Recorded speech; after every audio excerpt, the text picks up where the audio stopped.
किसान दोस्तों सत श्री अकाल। जिस तरीके दे नाल आप सब ने पिछले दिनों दे विच बड़ी गिनती के पूरे देश के अंदर बीजेपी की लीडरशिप के पुतले फूक के एकता का सबूत दिता है, इस तरह कल नूं आपां सारिਆਂ ने पूरे देश के अंदर और जो साडा लखीमपुर खीरी दे विच शहीद कीते किसानां नूं इंसाफ दिवाउण दे लई उलीके गए प्रोग्राम के अनुसार कल नूं रेल रोकण का जो प्रोग्राम है, इसलिए साडी अपील है समूह किसान वीरां नूं, समूह मजदूर वीरां नूं, व्यापारी वीरां नूं कि कल नूं रेल रोको प्रोग्राम नूं सफल बनाउण दे लई सारे वध चढ़ के सहयोग करो और सारे समय सिर इन्हां नूं रेलों नूं रोकण दे लई आपां समय सिर असीं रेलवे ट्रैक के उत्ते पहुँच के अपनी इस जिहड़ी साडी कॉल आई है संयुक्त मोर्चे की उन्होंने सफल बनाउण दी कोशिश करनी है। दोस्तों इस गल दे वल सारिਆਂ ने विशेष तौर के उत्ते ध्यान देना है ते नाल दी नाल इस कॉल नूं संपूर्ण करन तो तुरंत बाद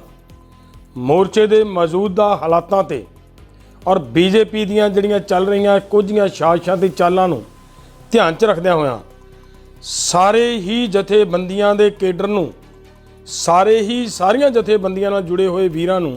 साडी अपील है, चाहे वो किसी भी जथेबंदी नाल जुड़े होण वो तुरंत चाले पाउण मोर्चे दे विच शामिल होण, क्योंकि मोर्चे नूं खंडाउण लई, मोर्चे नूं तोड़न दे लई बीजेपी असीं लगातार लंबे समय तो कहते आ रहे हैं कि बीजेपी नित नवें दिन कोई ना कोई साजिश रच रही है। आ तुसीं देखिआ पिछले दिनों दे विच किस तरीके दे नाल अजय मिश्रा की बयान दिंदे ने, बड़ा क्लीयर कट स्पष्ट कहंदे ने कि मेरे बारे जानदे नहीं तुसीं, मैं पहला की सी और मैं तुहानूं लखनपुर खीरी ही छड़ा दूंगा, लखनपुर खीरी नहीं यूपी छड़ा दूंगा, इत्थों तक की शब्दावली वरती। और जिस दिन साडे किसानां ते गड्डियां चढ़ाईआं जांदियां उस दिन साडे गुआढ़ी हरियाणे दे मुख्यमंत्री खट्टर जी का बयान आउंदा है कि अगर तुसी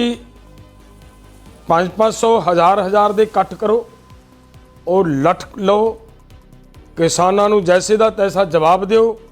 इन्हां दे डांगा मारो, गुंडागर्दी करन दे सिद्धी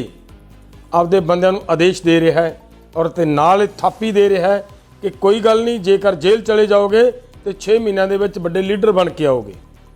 इस गल तो पता लगता है कि बीजेपी की लीडरशिप का पिछोकड़ की है। सो मेरे दोस्तों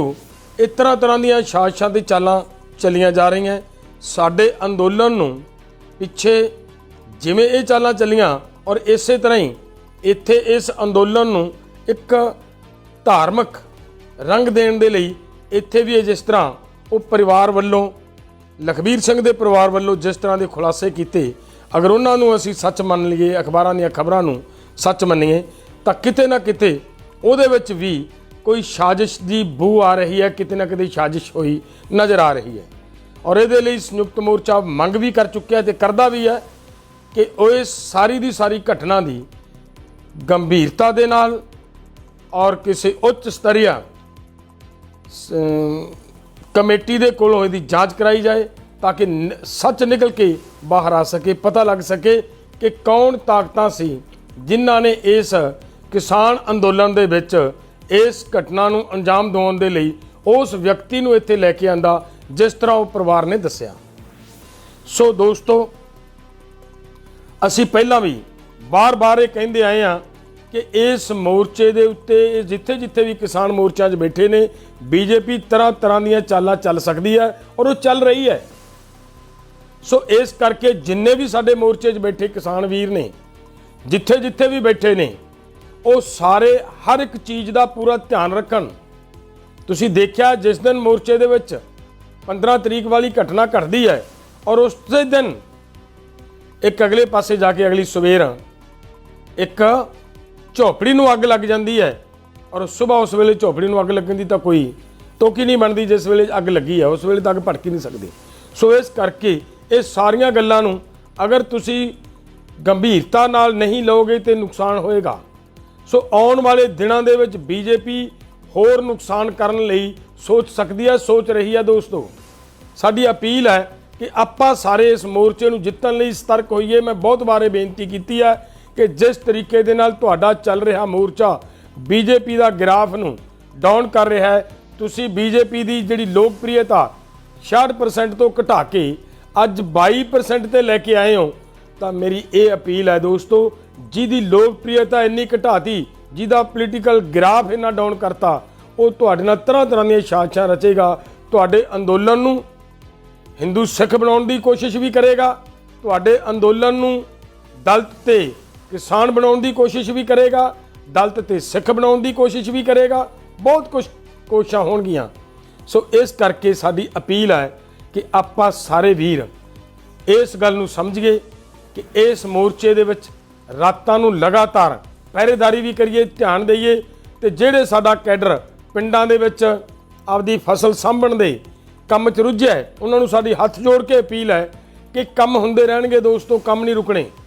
ਇਹ ਮੋਰਚਾ ਸਾਂਭਣਾ ਬਹੁਤ ਜ਼ਰੂਰੀ ਹੈ। ਸਾਰੇ ਕਿਸਾਨ ਲਗਾਤਾਰ ਤੁਰੰਤ ਆਪਣਾ ਕੰਮ ਛੱਡਦੇ ਹੋਏ ਇਸ ਮੋਰਚੇ ਦੇ ਵਿੱਚ ਪਹੁੰਚਣ ਦੀ ਕਿਰਪਾਲਤਾ ਕਰੋ, ਤਾਂ ਕਿ ਆਪਾਂ ਇਸ ਮੋਰਚੇ ਨੂੰ ਜਿੱਤ ਸਕੀਏ। ਔਰ ਦੁਸ਼ਮਣ ਦੀ ਚਾਲ ਨੂੰ ਸਮਝਦੇ ਹੋਏ, ਹਰ ਇੱਕ ਚਾਲ ਦੇ ਉੱਤੇ ਪੂਰਾ ਗੰਭੀਰਤਾ ਦੇ ਨਾਲ ਵਿਚਾਰ ਕਰਦੇ ਹੋਏ ਆਪਾਂ ਆਪਣੇ ਮੋਰਚੇ ਨੂੰ ਅੱਗੇ ਵੱਲ ਵਧਾਈਏ,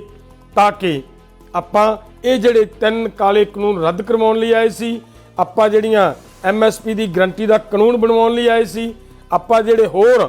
2 ਕਾਨੂੰਨ ਜਿਵੇਂ ਬਿਜਲੀ ਐਕਟ ਦੀ ਗੱਲ ਕਰਦੇ ਹਾਂ, ਜਾਂ ਜਿਸ ਤਰੀਕੇ ਦੇ ਨਾਲ ਪੋਲੂਸ਼ਨ ਦੇ ਉੱਤੇ ਸਾਡੇ ਕਿਸਾਨਾਂ ਨੂੰ ਵੱਡੇ ਜੁਰਮਾਨੇ ਪਾਉਣ ਦੇ ਕਾਨੂੰਨ ਬਣਾਏ ਗਏ ਨੇ, ਉਹਨਾਂ ਸਾਰਿਆਂ ਲੜਾਈ ਜਿਹੜੀ ਅਸੀਂ ਲੜਨ ਲਈ ਚੱਲੇ ਹਾਂ, ਉਸ ਲੜਾਈ ਨੂੰ ਜਿੱਤਣ ਲਈ ਸਾਡੇ ਲਈ ਬਹੁਤ ਜ਼ਰੂਰੀ ਹੈ ਕਿ ਅਸੀਂ ਤਕੜੇ ਹੋ ਕੇ ਇਸ ਸਾਰੀਆਂ ਚਾਲਾਂ ਨੂੰ ਸਮਝਦੇ ਔਰ ਚਾਲਾਂ ਨੂੰ ਪਛਾੜਦੇ ਹੋਏ ਮੋਰਚੇ ਨੂੰ ਅੱਗੇ ਵਧਾਈਏ ਔਰ ਮੋਰਚੇ ਦੀ ਗਿਣਤੀ ਨੂੰ ਵਧਾਈਏ। ਇਹ ਸਾਰੀਆਂ ਗੱਲਾਂ ਤੇ ਆਪਾਂ ਵਿਸ਼ੇਸ਼ ਧਿਆਨ ਦੇਈਏ। ਧੰਨਵਾਦ। ਵਾਹਿਗੁਰੂ ਜੀ ਕਾ ਖਾਲਸਾ, ਵਾਹਿਗੁਰੂ ਜੀ ਕੀ ਫਤਿਹ।